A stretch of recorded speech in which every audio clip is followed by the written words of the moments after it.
Yan, magandang tanghali mga kabotsok. Alauna ng tanghali, araw ng Martes ngayon mga kabotsok. Kaya tingnan mo yung nandito tayo sa construction site sa may Binyan, Laguna. Ayun o.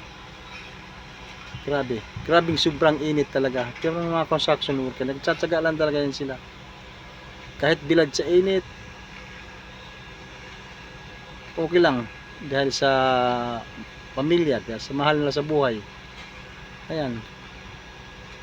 Kayod Marino yan sila mga kabutsok. Ang napakahirap na trabaho yung nagpapala yan, oh. Yung mga helper lang. So yung nasa loob. Yung nasa loob, okay na yan sila. Hirap pag ganito ang ano mo. Hanap buhay tapos ang may college ka dyan tapos 5 ang anak mo o 4 ganun, tag-upa ka pa ng bahay. Bagay mga kabutsok, malaki ang sildo ng mga yan. Malaki ang sildo niyan. Minimum yata to sila. Depende yan sa ano, contractor sa company nila. May company nga, construction company nga, malaki ang sahod. Meron ding barat. Ayan, sana naman wag yung baratin yan, mga construction engineer, mga construction contractor.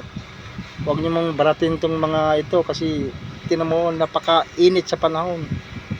Kakamatay nila yan. Pag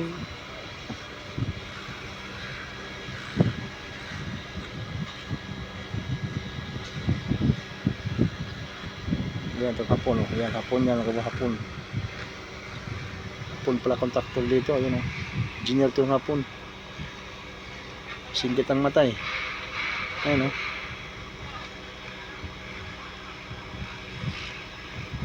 Wala tayong mga gawa mga kapatso kasi yan ang pinili niyang trabaho eh. Yan. Ako naman mga kapatso, driver. Pero ganoon din, mababa din sa init kasi init sa makina, init sa araw at init sa lupa, simento yung singaw. Nasa akin lahat. Buti pa yun sila, kasilong-silong pa yan.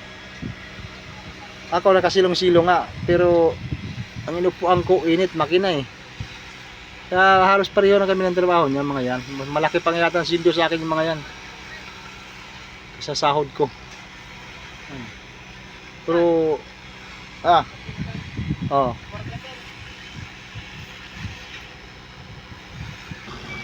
Yung iba panjing-panjing lang mga kapatso kayo. Yung iba nakaupo lang. Yung iba nakatingin. Yung iba gumagalaw. Ay nag-umbok-umbok sila. Yan ang buhay ng construction worker.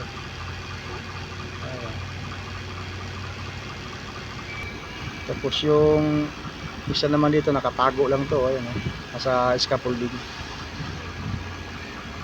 Hirap pag ganito talaga, Diyos ko naman. Ingat-ingat kayo mga brad. Kasi ang hirap, sobrang init. Tubig marami, tubig ng tubig.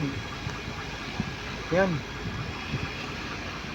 Tubig ng tubig lang, tubig ng tubig. Huwag mong pawala sa tubig. Yan, thank you sa mga panonood. Salamat.